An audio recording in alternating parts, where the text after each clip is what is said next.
Ang pagiging makadiyos ay nangangahulugang taimtim na pananampalataya sa ating Panginoon at ang taong makadiyos ay may mabuting puso.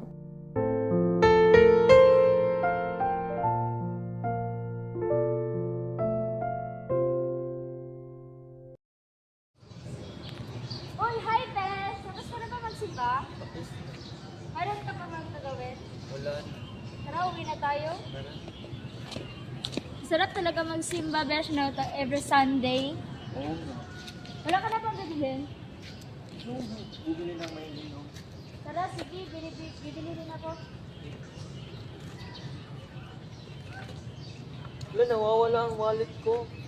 Ha? Nakita ko yun dito kanina. Excuse me.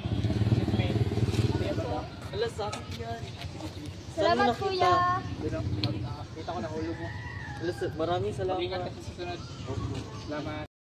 Ang pagiging makatao ay mahalaga dahil ito ay nagpapakita ng pagmamahal at paggalang sa kapwa-tao upang mapanatili ang kapayapaan at kaayusan sa ating mundo. Minsan yung mga taong to, sa na tinatapon yung basura. Oo nga, oo, marurang yung respeto ko. Pulutin natin.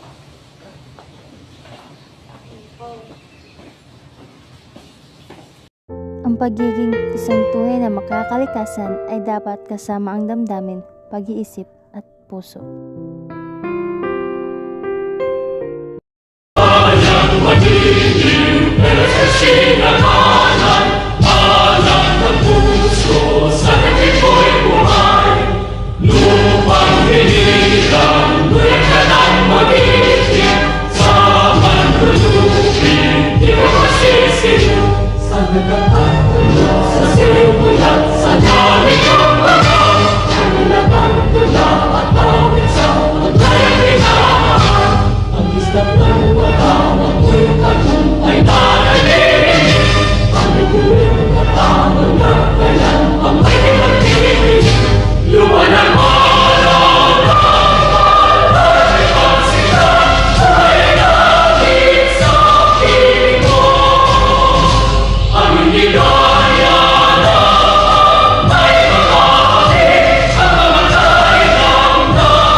Ang pagiging makabansa ay iniibig nito ang tinubuang bansa o bayang nagsasaad sa mga taong nagpapahalaga kung ano ang meron sa ating bansa.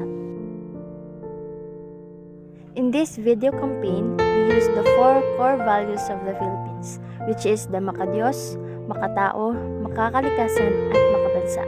These values symbolizes the characteristic of a good Filipino citizen.